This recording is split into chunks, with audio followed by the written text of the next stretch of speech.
above what they normally bring us, which is pretty awesome. So I'm pumped for everything. I am pumped to be here. I'm pumped for you.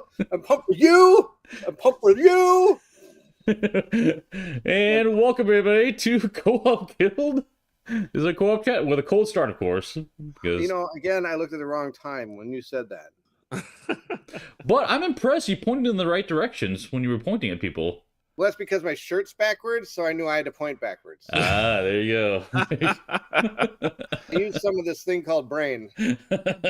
What is that? I've never heard of these things. I got at least one side. One side, fair enough. Well, okay, so but this, welcome if you're first time joining it. This is our somewhat regular. We try to do weekly. Doesn't always happen based on scheduling, but live chat about various board game topics. And yeah, this is a different topic today for sure, Frederick. Welcome, Frederick. See lots of friends here. Steph is here as well. Welcome, Steph, Kim, Mike, Ron, Casey Porter. Welcome. What's I missing here? Yogi's here. Welcome. This guy called Kanji Studios is here. Just in the chat. Who let him in here? I know. Who let him in here? God. I thought that guy was dead. But welcome, yes. Okay. That we would have an interest. I'm hoping it's be a good chat. Let me put it that way. I think it will be. There's interesting news popping up lately. I'm a little intimidated by this chat, actually. So. I know. It'll be. We'll see. So, yeah. Hey, welcome, Derrick. Welcome, Tim. So, what are we talking about today? We're going to look at some news that came out of Fantasy Flight Games and Plaidhat Games with regards to their large card games, I guess I would say. And let's just dive into it right now, and we'll just see where this thing goes. So, Fantasy Flight has a model game. If you're not familiar, they use the term LCG, living card game. And that whole model is taking what was commonly used as a trading card game and making it so that instead of getting random packs of cards, you get a known packs of cards. And so they've done this for 3 lines: Lord of the Rings, Arkham Horror, and Marvel Champions. You may have heard of those games. Yeah, we talk about a lot. I'm just... Because no one's heard of these things, I'm starting from scratch a little bit here. I support that. I think starting from scratch is the way to scratch. That's right. So these games are all fantastic in their own ways. I'm pretty sure like most people will enjoy one of these 3, if not multiple of these, right? They're really, really fun. And what's going on is it's been, what is it, 10 years now? I'm trying to think. It's been a long time since it's been supporting the stuff. And each of these products gets expansions regularly. There's a ton of content for all of them. Derrick, you had a lot of Arkham Horror, but I think you sold it because you do it digitally now. But I called it all. You had a lot of it at one point. I had all of it. You had all of it? All of it. Yeah. Okay. Yeah, I still have all of Lord of the Rings. I have all my Arkham. I have all of Arkham. You've got all of Lord of the Rings. Yeah. Colin has all of Lord of the Rings. And I have all of Marvel Champions. You have all Marvel Champions. Colin and I do not have Marvel Champions. He's got some. He's got some of it, like some of the stuff he got. But Peter was a huge Marvel Champions fan as well. Probably still is. He still likes it. I don't know if he plays it as much now, but yeah, I have a little bit of Marvel Champions. But anyway, the long story short is there's a lot of content out here, and if you're trying to like get it all, it can be a little bit hard to find. Of course, can keep things in stock. This is a regular issue with these types of games. The other one that I'll mention here, but we probably won't talk about a lot, is Marvel Legendary as well. That's been going on for more than 10 years, and that's a deck builder game, and there's a ton of expansions out there. They release 3, I think, every year at least, for 10 years. Exactly. Yeah, there's a lot of it out there. So, like, what we're going to talk about here is how these companies are. No, we're looking at how they're planning to support this stuff in the future. And so Fantasy Flight has announced this environment concept where they're going to choose a current environment and a legacy environment. And if you have played Magic the Gathering, this concept's probably not new to you. In Magic the Gathering, what they do is they have so many releases of cards, and what they often do is say like there's a modern cycle and a legacy cycle. So basically, what they say is the past. I make up a number. I don't remember off the top of my head, but like let's say the past like 3 years of content is the current stuff, and after that is what they call legacy, whatever it is. When I used to play it, it would go in blocks. You'd have like a core set of cards, and then my biggest one I played was the Lorwyn block. So it had Lorwyn, an Eventide, and Nighttide or something like. There were 3 different blocks. Yeah. Once those blocks were done, they'd come up with a new core deck, and then it would start again as the cycle would start. So it's not just like, unlike HeroClix, which is another one that does this too. Mm-hmm. They would come out. Basically, they would just say the last 10 things released is Modern Age, and then whenever a new set was released, one would retire. Magic the Gathering was like whole blocks would retire from the set. That's how it worked. So these were always like sliding scales, you could think of it. Mm-hmm. And that's important because if you go to play competitively, normally the formats would be like, hey, you need the last cycle or the last whatever the block it is, right? So you knew how to approach it. A lot of that had to do with balance issues and things like that, because they could make a card that could be broken if brought in from, I don't know, let's say like they put it like a reoccurring nightmare. They have the Black Lotus or something. Those are a little from nowadays, those are kind of broken cards. And so being able to not have those in a certain format makes it a little more fair amongst everybody. Exactly.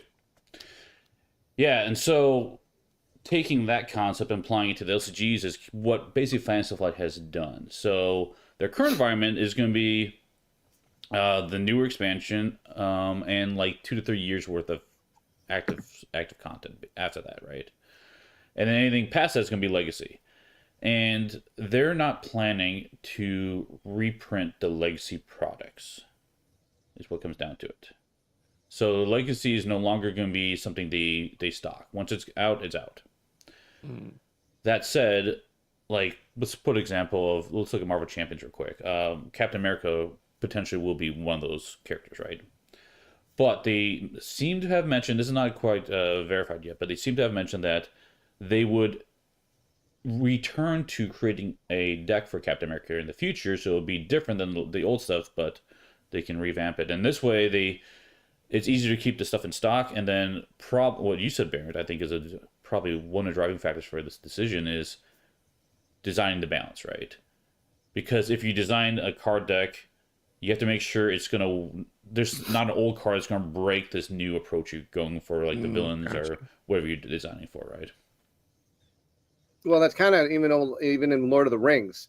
Talking to Terrence, he's like, every time they put out stuff, they had to put out 3 like really bad cards because Test of Will is such a broken card that was in the core game that if they don't balance everything coming out from that core Test of Will card, they have to almost then get rid of Test of Will if they wanted to remove that. So what Test of Will does is it removes a threat card played.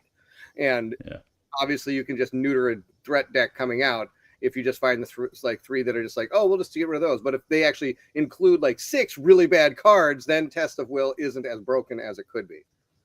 Yeah. Yeah, Tim's got a question here. It says, when something isn't active anymore, are you supposed to remove it from the game, or how does that change the game? And yeah, that's the question. That's a really good question, honestly. And it's not like you can't play with it in the game. Nothing's stopping you from doing that. I think the risk in doing so is it may not be balanced, right? That's what comes down to it. And maybe some of the old cards won't be balanced, right? Because they tweaked them. Like Bairnt said, the Test of Will in Lord of the Rings was a very powerful card. It basically canceled a bad guy card for the most part. And so later sets, they would introduce cards that were, try to avoid that, how to get around this super powerful card, right? So you can do some design around that, but go ahead. I always have one in my hand when we play. Yeah. It's funny because one of my favorite things was that when we played the Lord of the Rings game at that Con of the Rings and playing with Terrence, and it's like, and Steve would be across the aisle. Okay, look at your cards, like, okay, you're playing. Steve's not going to have Test of Will in his hand. I know that because he's got, even though he's playing the right color, he looks at me, Bairnt, do you have Test of Will? I look at him, I will always have Test of Will in my hand. If we're playing and people are like, oh, that's a bad card. I go, Terrence? He goes, yep, Test of Will. Boom! Terrence, that drove Terrence nuts because I got so tired of playing Test of Will, I wound up just not including in decks, even though it's a fantastic card. And Terrence is like, why are you doing that? Stop it. So... But this is not about a Lord of the Rings game. Sorry, No, it's just a little side. Yeah, Mike has an interesting comment here. Says FFG apparently doesn't like printing money. Reprints are where money's made. Can't wait to hear Derrick's thoughts on this. So, Mike's asking for your thoughts right now on that. I'm of two minds of it, I guess, from what you've described. Because I will be honest. I know that Bairnt thoroughly did his research before this chat. I did not. But from what has been kind of described out, it makes sense, and at the same time, it's not that great. Only because it makes sense that the balance has to keep going. Otherwise, people will stop playing Captain America because they'd rather play another hero that's more balanced for the situations. But then you go with, all right, well, but the min-maxers will find a way to make Captain America worth it with the new leadership cards that come out or whatever aspect they choose to pick. So you can still use him. So it's no reason to cancel it.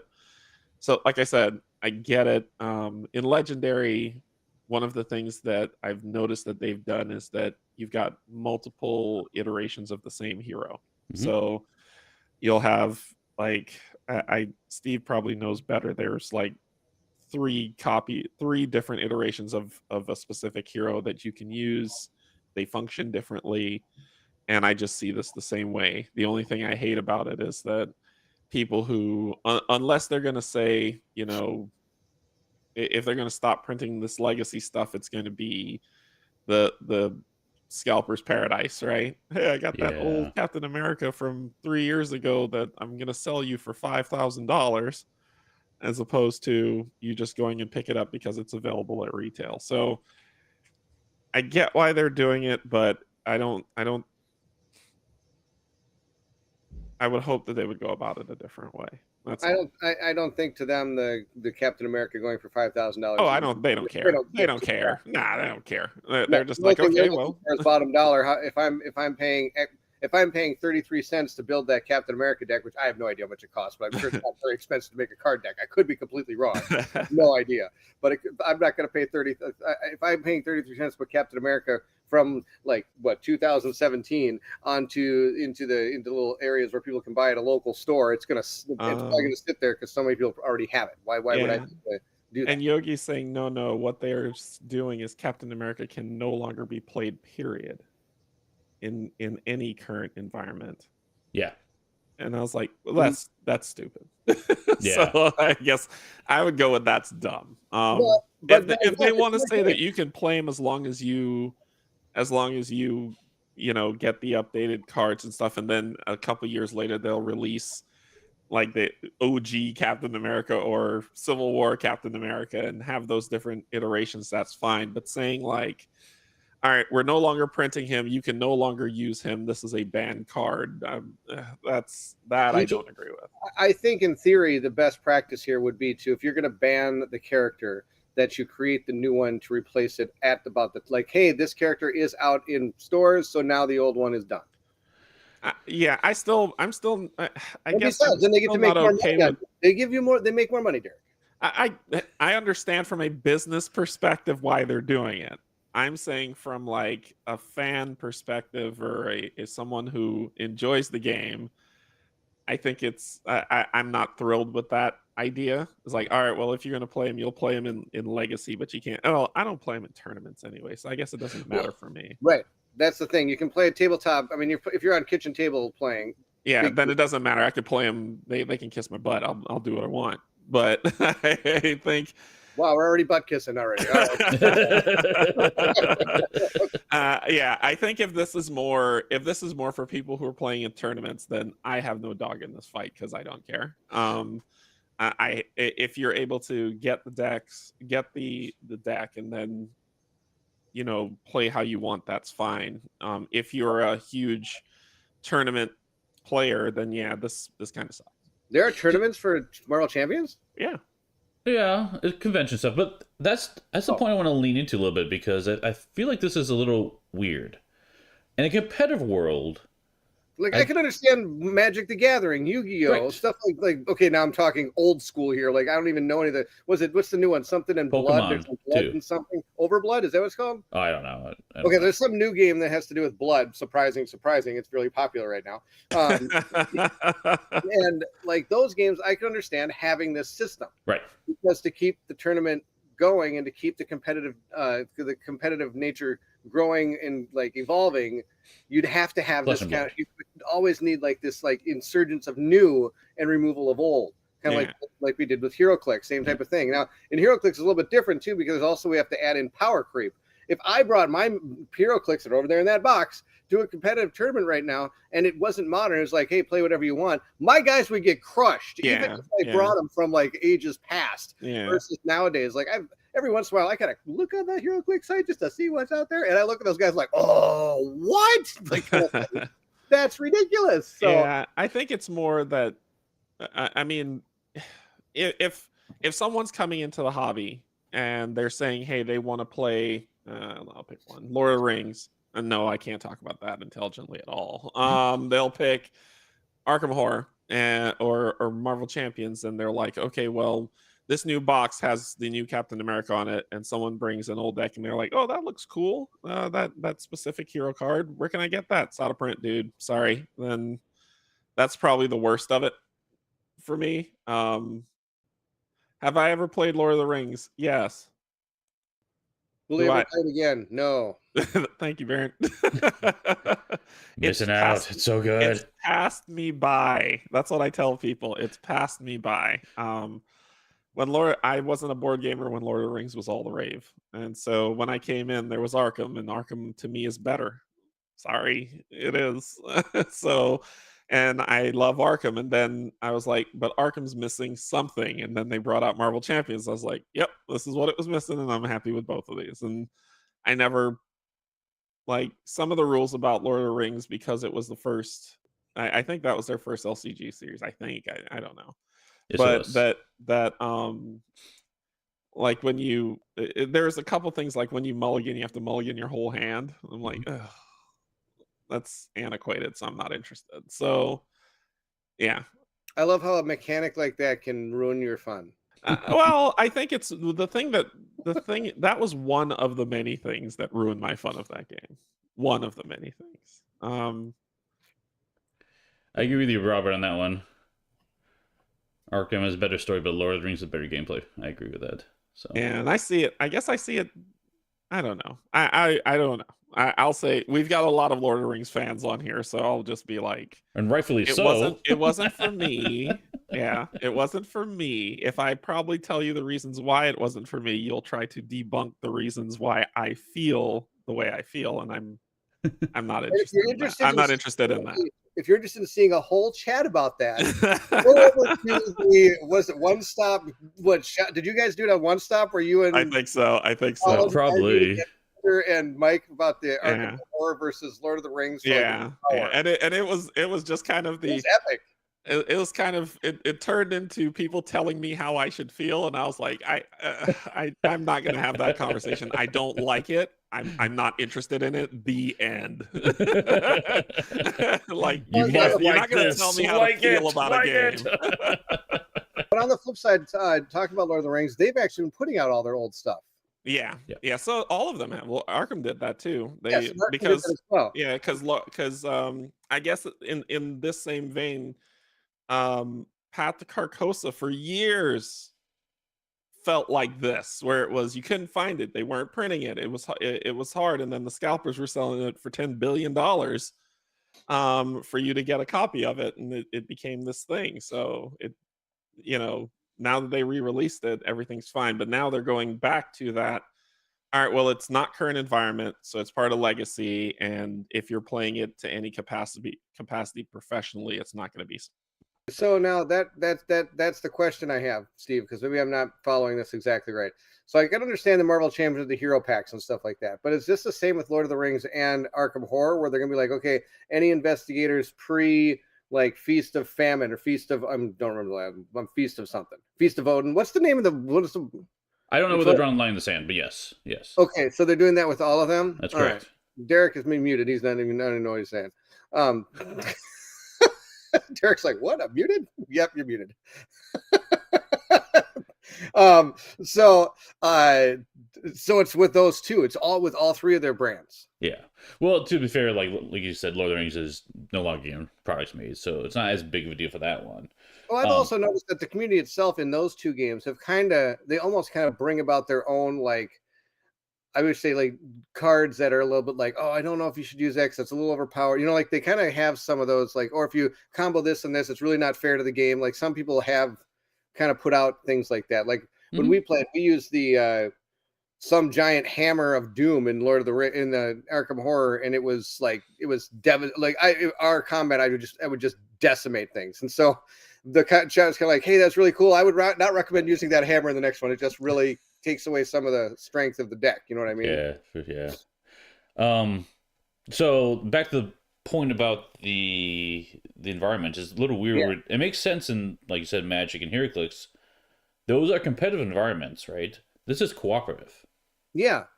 Like, why do I care if you are bringing a legacy game into it, even if it has balance issues or whatnot, right? Mm-hmm. It seems... It doesn't hurt me. I know. Well, if it's not as powerful, maybe it's power creep. Maybe it slightly hurts you, but whatever. It's a co-op game, right? I don't care that much. I don't know. It seems like an odd choice. Let me just put it that way. So I highly doubt I'm going to reach across the table to the guy who brought the old school Captain America deck and started punching him in the face because he's a fool and he brought in a legacy deck. Right. Cyclopean Hammer. There you go, Yogi. Yeah, it was the Cyclopean Hammer. That's the one I was using. I was like, oh, this card looks absolutely awesome, and I put it in my deck, and I was like, oh, Carl, this card's out of control. No, we can't hear you. You're getting closer though. We saw your hand motion. That's half the battle. You sounded really quiet for a moment there. So you did? Maybe I just sound too loud.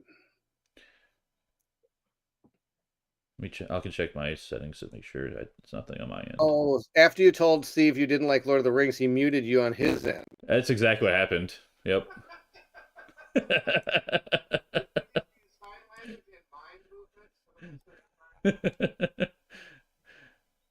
Yeah, we know Derrick's muted. He's trying to fix it, so we'll get there. Now, are they gonna be allowing? I mean, could you print and play this, or is it going to be just a straight like? Sorry, we're not printing these. They're not going to like give STL files. Listen to me. They're not going to give like PDF files or anything to the community, right? Bairnt's muted too. Oh no, he's back. He's fine. I am not muted. I hear you. Yes.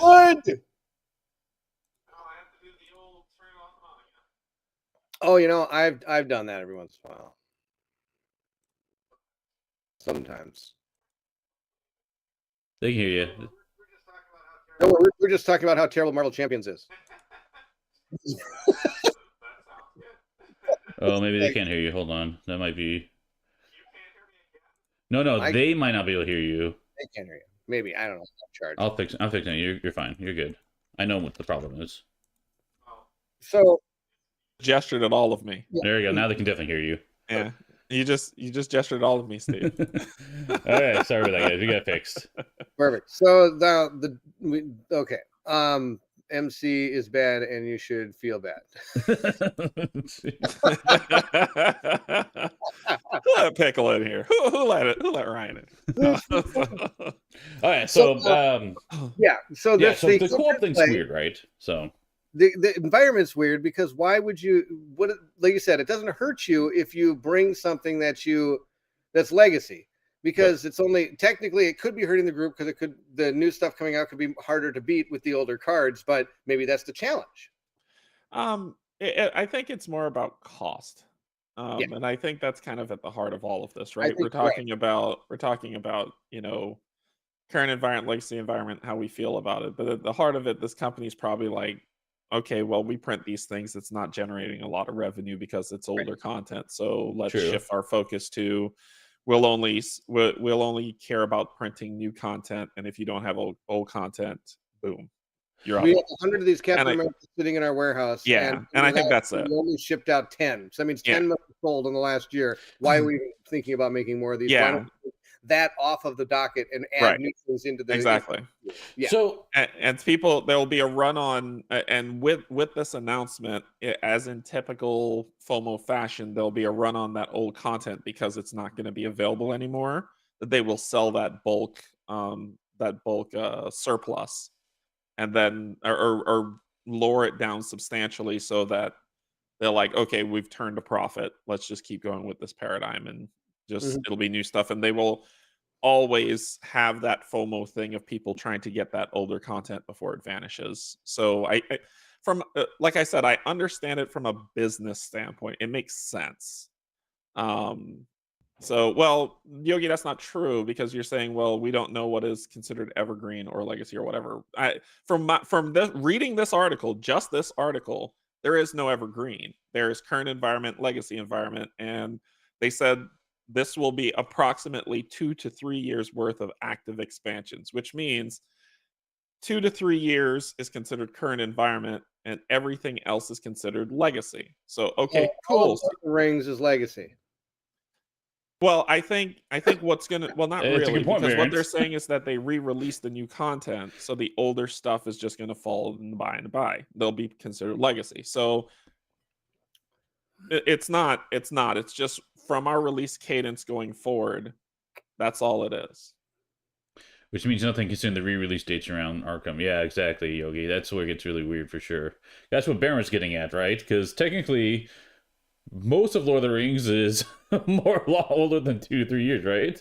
At this point, Yeah. from the initial Yeah. release, but they re-released them, so And I think they're just counting. I don't know. I'm once again, Yogi. This is speculation on my part. 100% is. I think what they're counting is this re-release stuff is like when it re-releases, it's day one. The old stuff that's been sitting on shelves aren't going to get printed.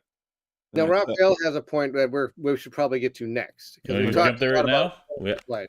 That's the whole point of this conversation, so that's why we We're brought it gonna up. talk 'Cause about this topic now, which is the other half of kind of the coin. Oh yeah, Oh, let's jump sorry. through this one. So Plaidhat has recently announced news about their Ashes Ascendancy. So Plaidhat has Ashes Reborn. It is not technically an LCG, but in all intents and purposes it is. It's just that LCG is specifically a Fantasy Flight Games term. I think they use expandable card game for their stuff instead. But Is that copyright? yeah, it's Like- copyright. Yeah. Wow. Yeah. One little funny thing about copyright, which is amazing. I went to just because we're kind of in between topics. I went to the Renaissance Festival one year, and I went to the beer tasting thing at the Renaissance Festival, and one of the one of the companies there is kind of a local brewer, and they had a winter ale that they called Blizzard. Dairy Queen sued them because Blizzard was a trademark term for a consumption purpose. Oh, And so they had wow. to change it to Stormfront or Winter Storm or something. Like it couldn't use Blizzard. Blizzard was a trademark term that Dairy Wow. Queen bought for like a consumption purchase. Wait. So if any food has the term Blizzard on it, they could get sued by Dairy Queen. If it's called Blizzard, if that's the name of your product, like the beer is called Wow. Blizzard. You can get they were going to get sued by if they didn't change it, they were going to get sued by Dairy Queen, and so they changed their thing to like Winter Wow. Storm or something. That's out of control. So same deal. Fantasy Flight has trademarked living card games, so you Yes. cannot call your term a living card game. Even to the point where, from what I understand, Magic has termed the card tapped, Yes. and so that's why it's always like rotate or Exhaust. or Yep, something. And yep. you can't say tapped. That's a Magic the Gathering term. I'm Exactly. surprised nobody grabbed exhaust.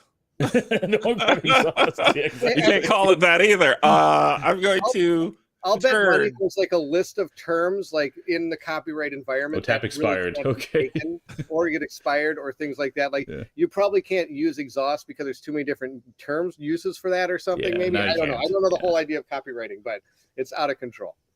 Oh boy, Yeah. that's it. Anyway. Go. Okay. Yeah. Wow. So Okay, yeah, now back to what Steve is saying. Whoop. long story short, yes. Basically the same concepts or very similar concepts. Ash has been going on for about 10 years now, so they have a ton of product out there. So they're running into a similar issue, right?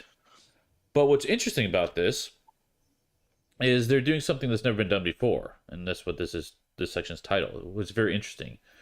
They're going to take ownership, I believe, I think I know what site they're going to use, of a deck building site. And these deck building sites are not new. There was Rings DB, there's Arkham DB, Marvel Card Game DB, I believe. These are all sites where you can build your decks virtually, right? Very, very useful. I recommend them. Ashes, I think, is live.ashes or something like that. Yeah, ashes.live. Yeah. Ashes.live, thank you. Yeah, so very similar concept. So what they're going to do is they're going to take ownership of that, because right now it's kind of just managed by a secondary group or something. I'm not sure all the details who runs it. But they're going to take ownership of it. And what they're going to do is they're going to add a button on there where you can buy this deck. And what that means is you can build your deck virtually, and then you click this button, and you have one of two options. They can send you the PDFs or whatever it is, the print files of the deck you just built, and you can go print them yourself or use whatever service you want. Or you can select a professional print service, and they'll print it for you and send it to your house. Cool. And the other thing is, if you and dice are used in Ashes, and you can even get dice sent to your house as well if you wanted. Of course, there's an added charge for all this stuff, whatever. But the nice thing about this is, so they're not going to like keep printing the old content as is, but at any point you can just print whatever cards you want. I personally love this because if someone just wants to get into this and just wants like, I just want one, maybe two decks. The nice thing is, even though you know what's in the decks, you don't have to buy like 6 decks to get like that one card you want, right? You could just say, I want this card, print it for me, thank you, right? Yeah, so very, very different approach to how Plaidhat's approaching it in this POD environment.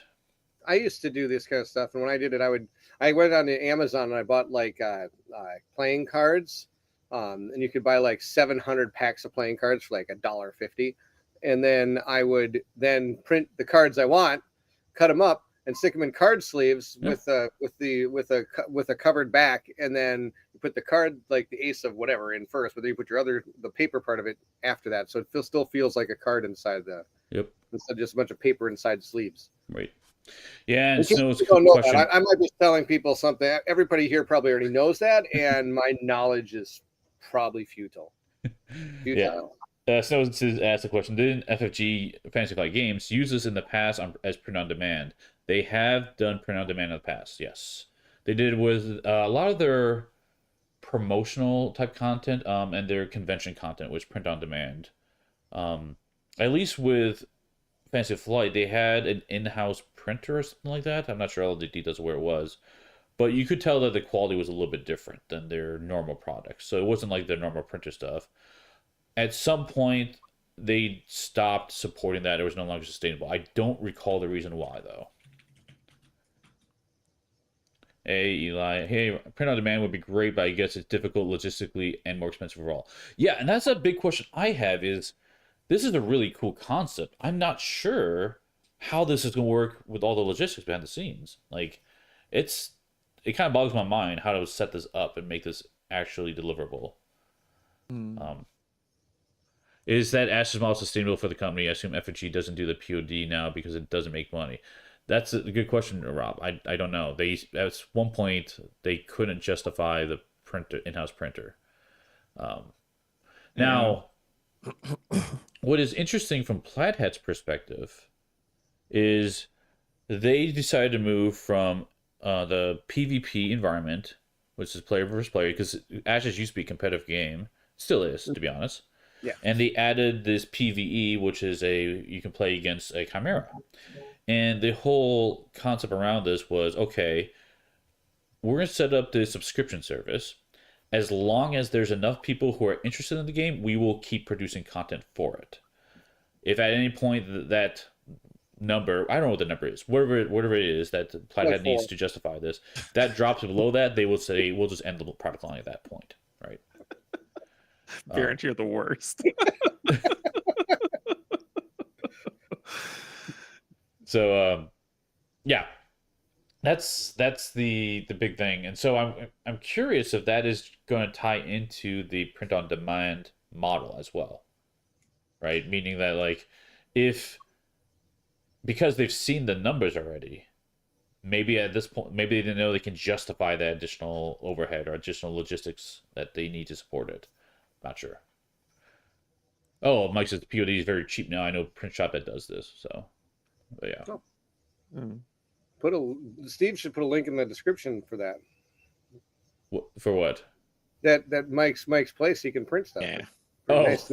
Yeah. I agree with Yogi on his last statement. Yep. Whenever they stop making enough money to pay their employees and make a profit, they probably cut They'll probably it. cut it. Yeah. Oh, I thought it was the "Don't worry, Bairnt, I'm still doing this for Shadow of the Brimstone." That's Yeah, I agree with him wholeheartedly on that. Cool idea, cool concept. If the company's not being profitable, it's probably not going to stick around long. Now, what hypothetically, let's say we move on down the line. Oh, let's go 5 years. 5 years down the line, all this stuff is still going strong, right? You've got Ashes Reborn still putting out content, and you can print all their stuff on demand. Fantasy Flight has legacied some of their stuff, and it's disappeared. And then 5 years from now, all of a sudden, since Marvel Champions is still doing great and people are still playing it for some reason, they decide to all of a sudden put out like just kind of like they did with Lord of the Rings. All of a sudden, they've got like a season 1 of Yeah, that's what they'll do. Marvel Champions, and that includes all 8 heroes that were brought out during Cycle 1 and Yeah. the 2 expansions that were part of Cycle 1. And all of a sudden, that's on the shelf now. Boom, ready to go. Now that becomes modern. Yeah, that's the plan. Refresh, get Right? people hype, and they'll buy it. I mean, like I said, that's what happened with Pat the Carcosa. So I'm not sure that's what they're gonna do though. I wouldn't put it past them, is what I'm saying, Steve. I wouldn't put it past them. It sounds like they want to like redo the characters. Maybe. Like Captain America, as you know it, is they'll recreate him, but it's not gonna be the same Captain America as in the past. I may be wrong here. Like there's very little information on the Fantasy Flight side. What would be different? Because to me, all that means is all the new cards that are coming out that are leadership or any other aspect are going to be what people deck build into him. So No. They would change his deck. I'm saying not the aspects. right. So his deck is a leadership deck from the old Captain America one, right? No, I'm not talking about that at all. I'm talking about his signature cards, right? His shield, for example, his apartment, right? Oh, gotcha. So those cards would all change, right? They're all different. I would say I wouldn't put it past them either way. I guess that's the way I'm looking at it, is that I think Bairnt's valid in that they've done this before. If they do it again, it wouldn't be a big surprise. And you are valid in that they could just completely remake the guy and get a whole new set of cards. During the live stream, that's kind of what was suggested, that they would remake him. And so it kind of leads me that's probably the plan they're going for. Because here's the kicker. If they do what you're suggesting, go back and remake the boxes, right? And that becomes the new current environment, wherever it is. They just put it as one big box, like they did Lord of the Rings. They put all the cycles in it and boom, boom. At some point, you're going to get stuck in a cycle of just producing old content over and over and over again, right? Never getting to new stuff. Because at some point, all you're doing is reprinting old boxes, right? Yes. Yeah. Of course, you'll have to put new stuff in there to kind of break up the monotony of the old boxes. Yeah. I was going to make a joke and says, "Isn't that what they're doing with Lord of the Rings?" But it was purely a joke. Well, I feel like I would have gotten beaten for it. Like, can't they go? It'd be kind of cool if they could go to Lord of the Rings now and rework that and say, like, hey, that's a legacy, so here's a new Galadriel. Yeah. But they already do that sometimes, don't they? Don't they every once in a while put out a new character, like a character that's like a promo card or something that's already been made, or do they just change the art? Alternate art, they do. Yeah. It's just alt art. Yeah, okay. Yeah. Like what? I mean, now that who knows? Maybe in the next Arkham expansion, we get a new Super Daisy Walker. Yeah. I think the old one's legacy now. I get your point, Steve. I think I just kind of I don't know. It could go either way. I guess I don't have enough information. It could go either way.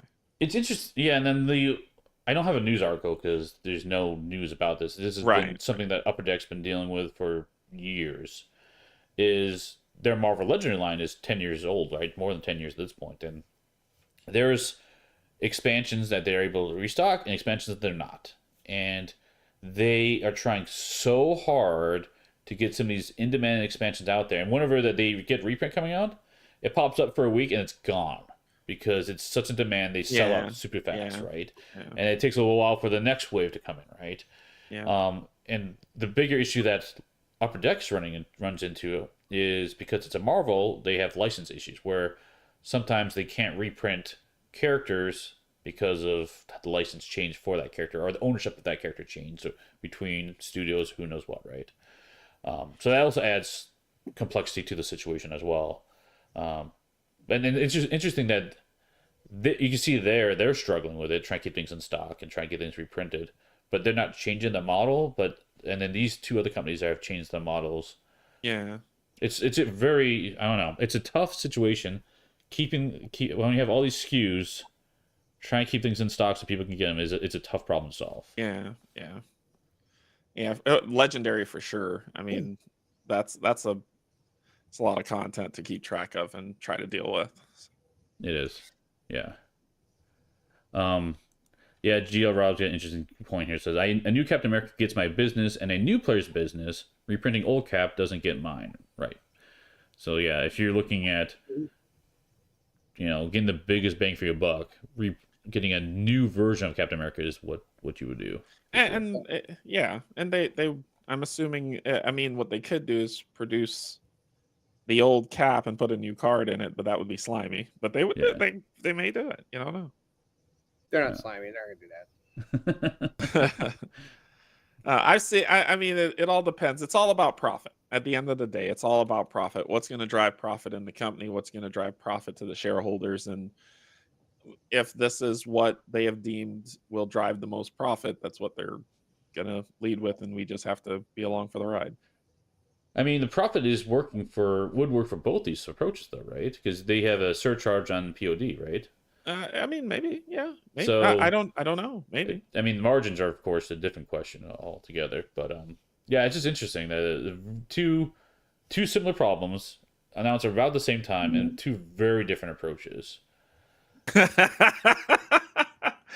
Oh boy. Yeah. Arkham TV for the current legacy change, yeah. Yeah. We'll see. Yeah. Without a business making profit, none of the games we own and love would exist. Exactly. No, I mean you're right, Dan. You're right, Dan. I mean, all of every company, every corporation, this is what it's about. And you sit there and you say, we have that to be the corporate show. we have that thought process of, well, because we love the hobby, we want what's fair, and at the end of the day, that's not what you're going to get. You're going to get what makes profit. And if it and we will either bend to the company's will of accepting what they're doing, or move on to another profit making company that's doing something more in line with what we want. I mean, that's how it works, right? So. Yeah, Raphael, I think I'm in a similar situation. Can't find that one set. That's okay, though. Not quite complete. Rob, I love that used to happen to us back when it was like small little sections. Like when you jump into Arkham Horror and you jump in at, I don't know, the one that's in the Polar Expedition, you're like, oh, I want to get the stuff from the other things. Like you had to really seek out those smaller expansions. They're so hard to find. Yeah. For Arkham Horror back in the day. Now, of course, they're all coming out in the big box, so it's a lot easier. You're going to get everything. Yeah. Rob says, I love the LCG model as a consumer, but I can't imagine is anywhere as profitable as a CCG, collectible card game or trade card game, however you want to approach it. And the CCGs don't stock that many SKUs as they keep refreshing, for sure. And I think Yogi made that comment earlier, like shelf space at a game store is a problem, right? Because they only have so much shelf space they can dedicate to these games. What it comes down to, because they have to have a variety of games to hit their markets, right?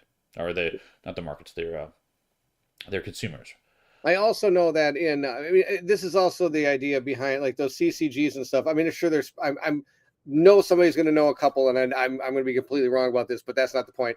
Those are like by far and far definitely more competitive games. So you're looking to try to get those cards. You're looking to get like when it comes to LCGs, so far we've played are very cooperative games, except for Ashes kind of does both. But if we're going with LCGs, they're cooperative game. So you're trying to look to help your friends. What better way to help friends out than making sure everybody kind of has the same pool of cards based on what they're buying? Or, hey, if you want to make this deck, you need to get these 3 decks or those 3 packs, you'll have what you need. Where, like you said, in collectible card games, you got to open 642 packs or buy something on a site in order to get the card you need. That is what you need to beat your friend. Well, I would argue it's not necessarily that per se, but the fact that the CCGs have a rarity system. Yeah. And LCGs and these other ones do not. Meaning that, like, there's going to be one card in this pack that's going to be super, super awesome, right? And then some of the other ones might be junk or maybe not as good, or maybe you have copies of them already, right?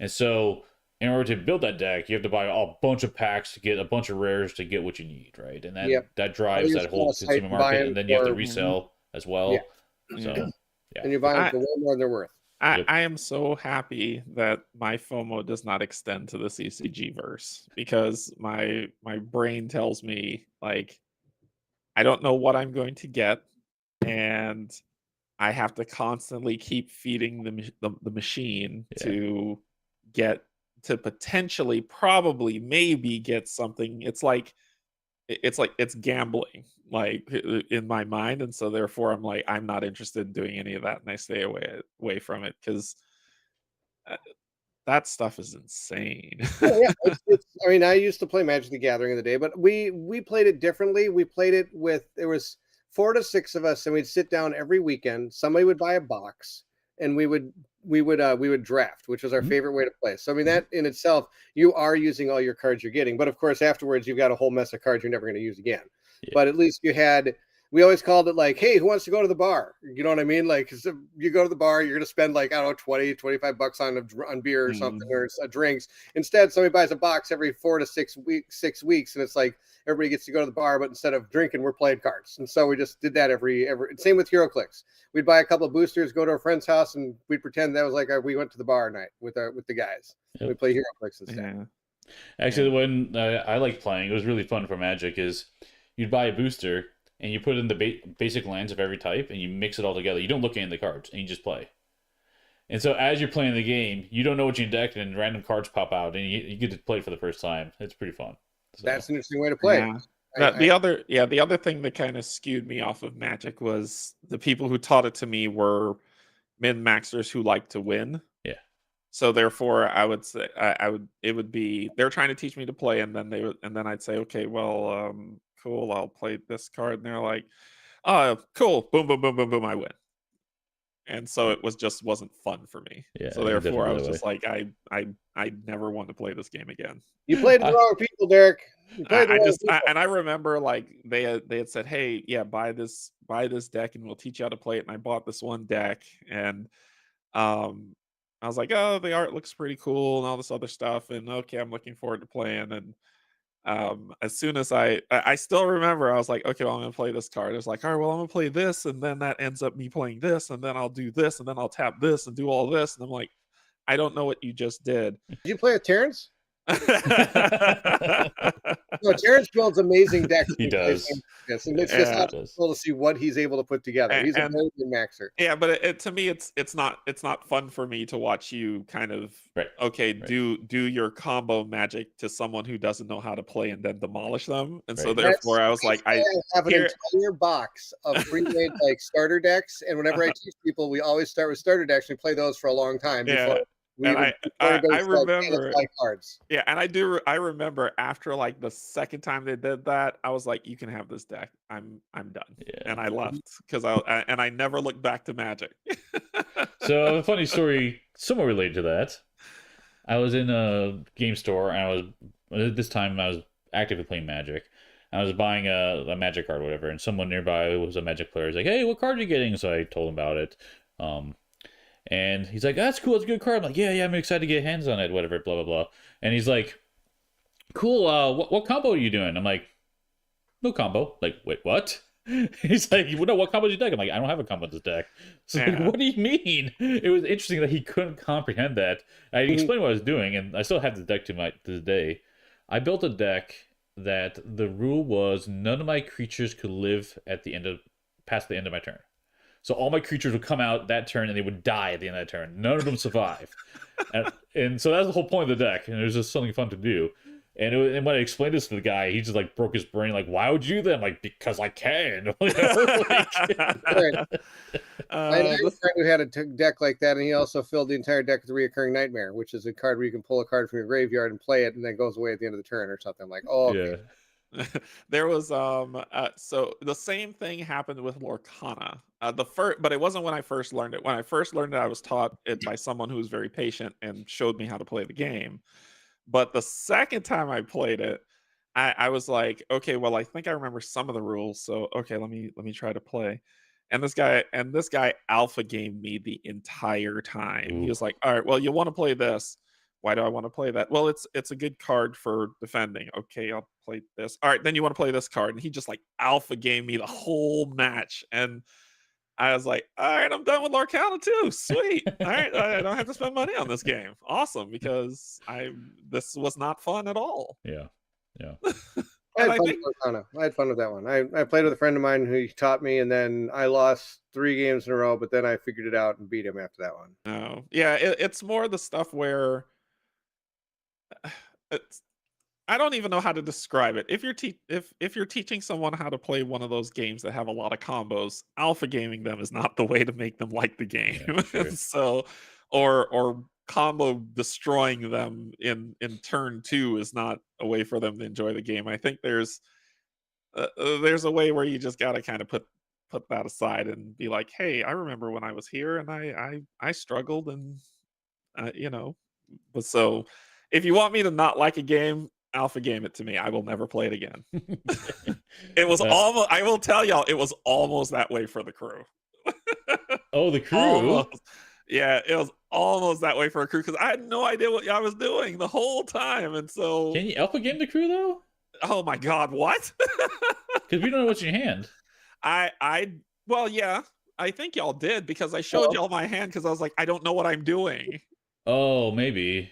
And so y'all were like, well, just play this. We'll just play this. We'll just play this. And I was like, okay, I'm just gonna I might as well put a broom here and let the cards be on the table because that's what it felt like. I wasn't playing. I was just throwing cards out, hoping that y'all win. So I'm willing to try it again, but yeah, that was like with the crew, that was a rough one. Yeah, trick taking has a language to it, right? That is, it's hard to ramp up to that language. I struggle with that too, honestly. Because when I started playing the crew, I was playing with experienced trick takers, and they were like, "Oh, this means this." I'm like, "How do you know that?" And it took me a while to like even get that. And every group has a different language too. So It's more, it's a two-sided thing to it, right? Yeah. I'll speak for myself. It's a two-sided thing to it.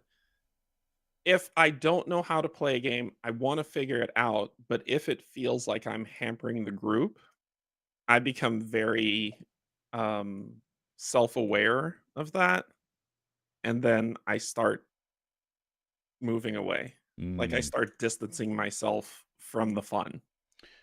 Yeah, but that's a me thing, right? I'm not saying that's what happens for everybody else. So if, like, for instance, if I get into a group of people who know how to play this game efficiently and they're having the grandest time and playing the game efficiently and having a ball, and I'm like, I'm bringing down this fun because I don't know what I'm doing, I will like start to just get quiet, and then I'll just be like, I'll start doing other things, like I'll look at my phone or I'll be distracted or not pay attention, and then it's like, oh, it's my turn, here you go. And like I said, you could literally just put a book there and just put cards down because that's where I am. And yeah, that was definitely me with Primal. Yeah, exactly. That's a really great example of that too. Though I don't necessarily pull away. I don't know. Yeah, it's like, and then what happens is then my weird self-conscious brain starts berating myself for being dumb. And so I think therefore a I'm lot of like, it has to I do don't with want to play this game anymore. I think a lot of it has to do with who you're entering the game with. That's the deal. Like I had the same experience with Slay the Spire playing with you guys. I absolutely had no fun, left the table thinking I'll never play this game again. It's boring. There's Yeah. nothing to do. I have no idea what they're talking about. They're all talking way over my head. Like, I'll play that card. Okay, I'll play the card. I have no idea. Here, you should take this. Okay, why am I taking that? Because it's good for your guy. Great. No idea why. So, And I think that's why I didn't give up on the crew and we'll play it again with y'all, because I enjoyed the people at the table. yeah.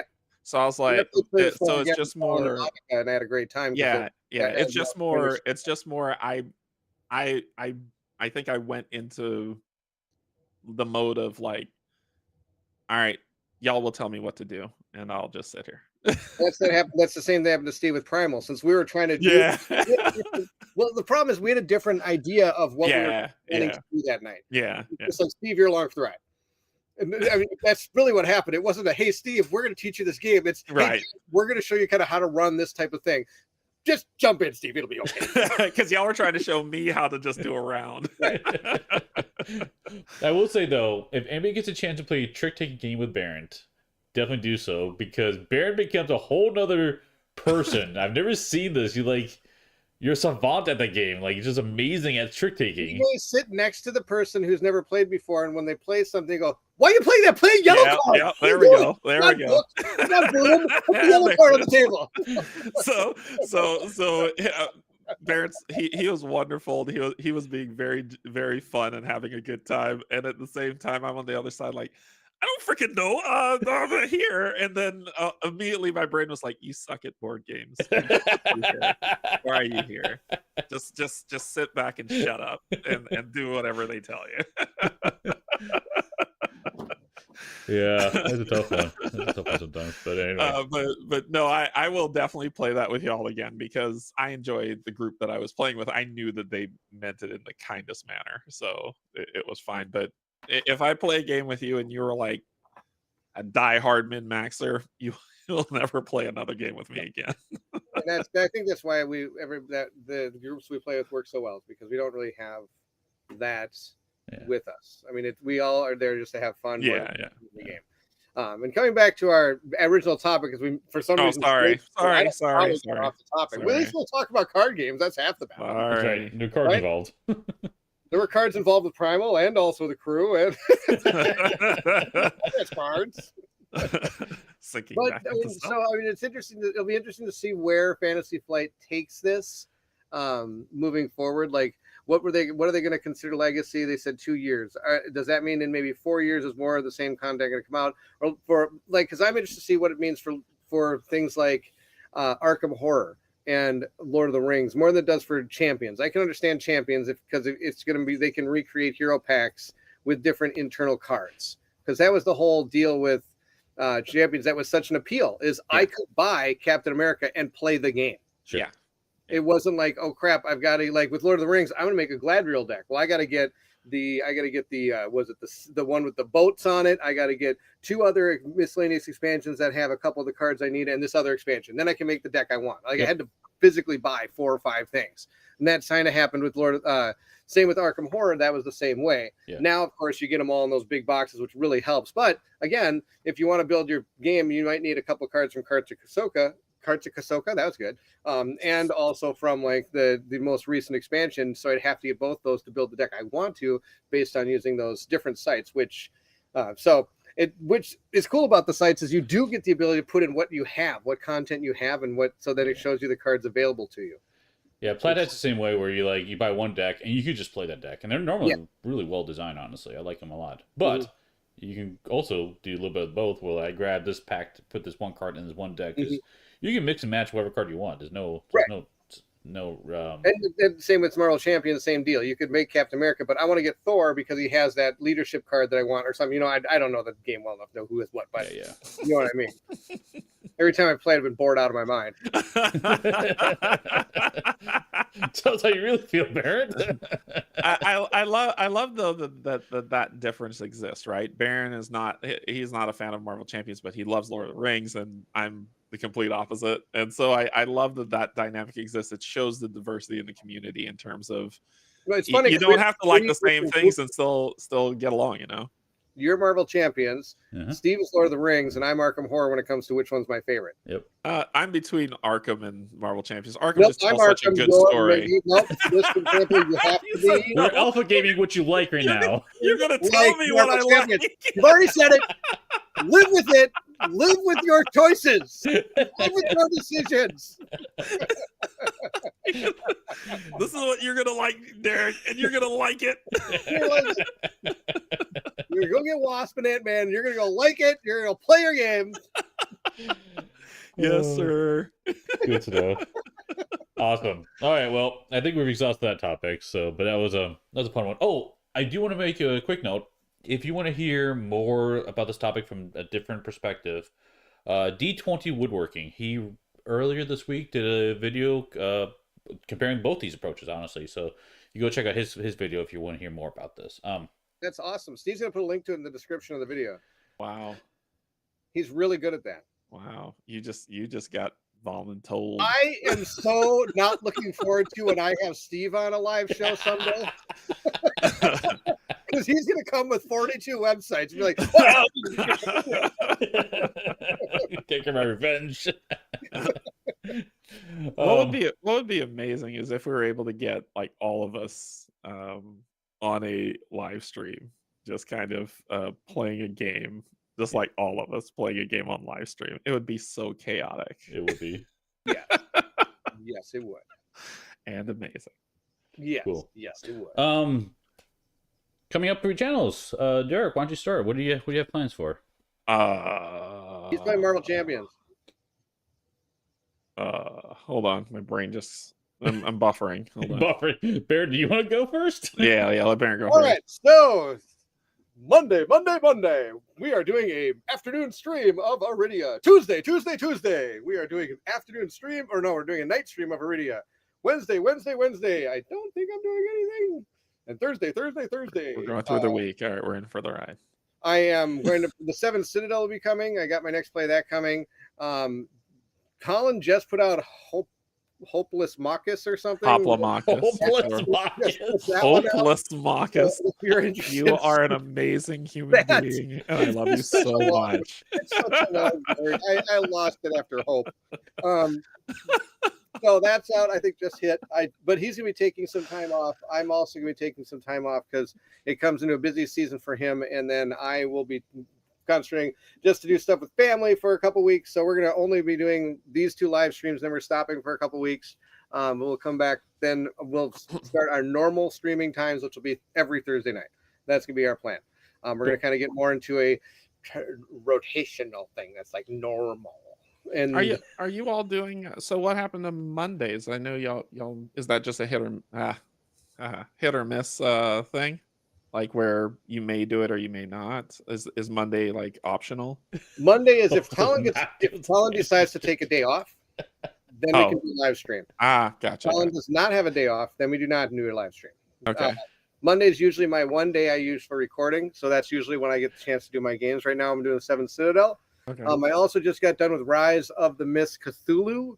That's not coming out until like mid-March because they want to drop it when the Kickstarter happens. So the video's done, but I'm what is it?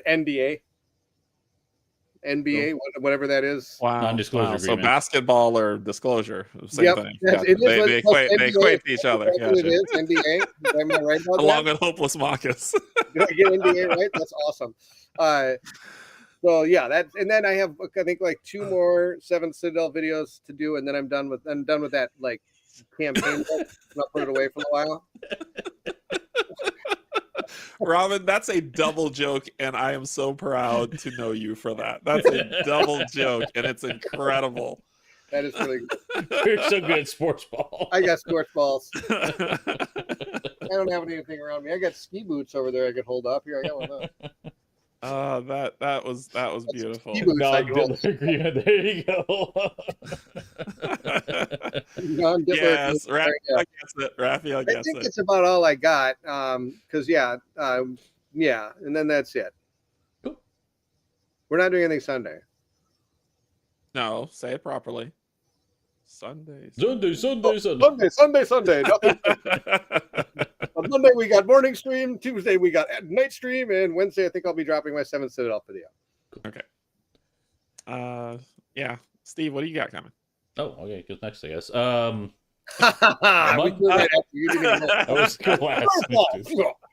cool. Monday we have Marvel Monday, so be take on Moonstone. I gotta figure out who we're gonna bring for that one yet. Wednesday I gotta figure out what's going on. So I'm gonna do 2 videos. You're in the same boat as me. Well, I want to do Elder Scrolls. You're not saying it properly. Dan wants you to say it properly. Say which one? Oh, properly. Wednesday. There you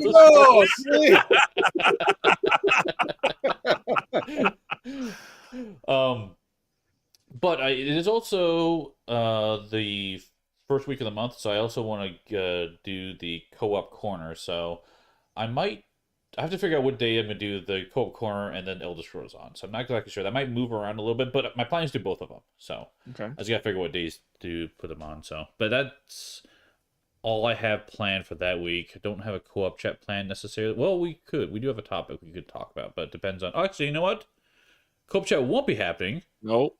Because I'll hand off to Derrick because he can say what's happening on Saturday. Nope. Steve finally decided I'm cool enough for him to come hang out with. So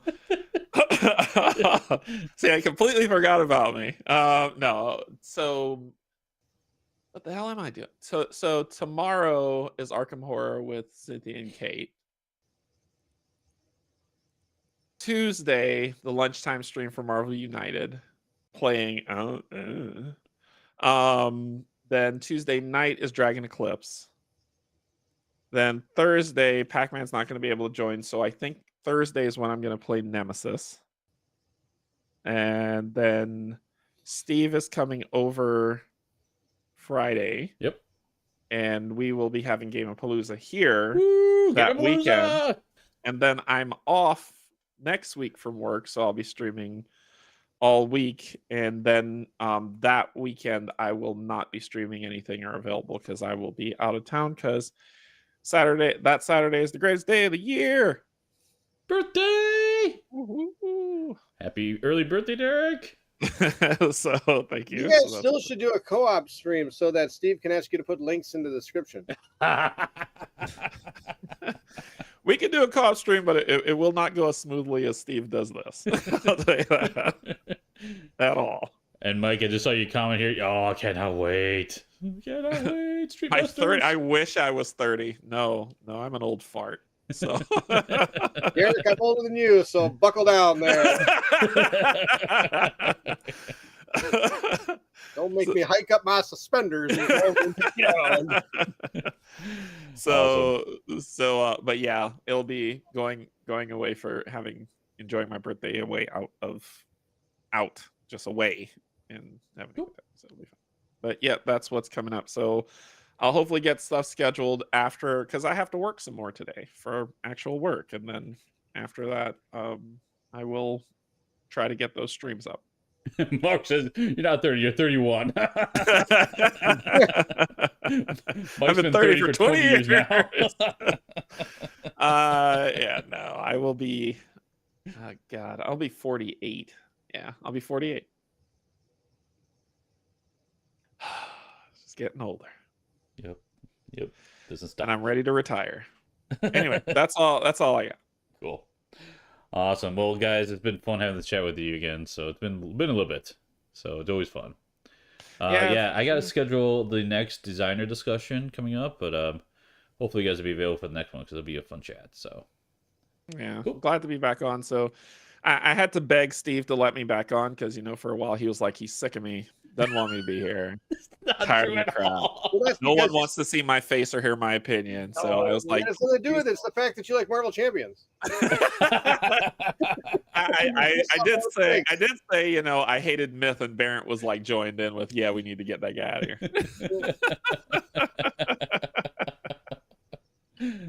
I actually was painting up some Myth figures. I've got my tentacles from my giant sea monster from Myth that I got, so I've been painting. Oh my God, look at that thing. Yeah, it's cool. Huh? Look at this thing.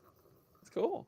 That's Yeah, sweet. I might fight that in Myth. We'll see if I might do a Myth thing. Here's the boss from one of the expansions, so I got to paint that up. Cool. I actually have it on painting him right now. Is that the first myth reference today? I had to do it, Robin. I had to do it. I do. I will say that I will be floating the idea of a one-shot D&D with the group that was here previously, if they would be interested in doing a one-shot. Yes. Do you need a sea monster? I mean, I could always use a sea monster. Yes. Awesome. Comes with tentacles. Cool. Happy birthday, Cynthia! Oh, 50. Nice. Happy birthday. Happy birthday. You're 32 years old. Well, happy birthday. That's awesome. We have to sing happy birthday now. Happy birthday to you. Happy birthday to you. You guys aren't helping. Happy birthday, dear Cynthia. birthday to you. That was you. fucking bad. Am I the only one with musical background here? So when your mom tells you can't sing, you know it's bad. So I try not to sing for other people's ears. I don't like bleeding ears. Cynthia, come on our stream. Colin and I'll even do harmony for you. We you guys can actually perform. I'm not a singer at all. I can sing. Oh, you mean well? No, I can't do that. No. It's like I just realized that. That's awesome. We should do a birthday thing. I should try to figure that out. That'd be really fun. So celebrating Cynthia's birthday today? Yes. Yeah. So cool. All right. Bring it on, Dan. All right, base. Yeah. Okay. I think that's all we got for today. Thanks everyone for joining. We'll see you next time at the guild. Bye bye. All right. Take care, everyone. Take care.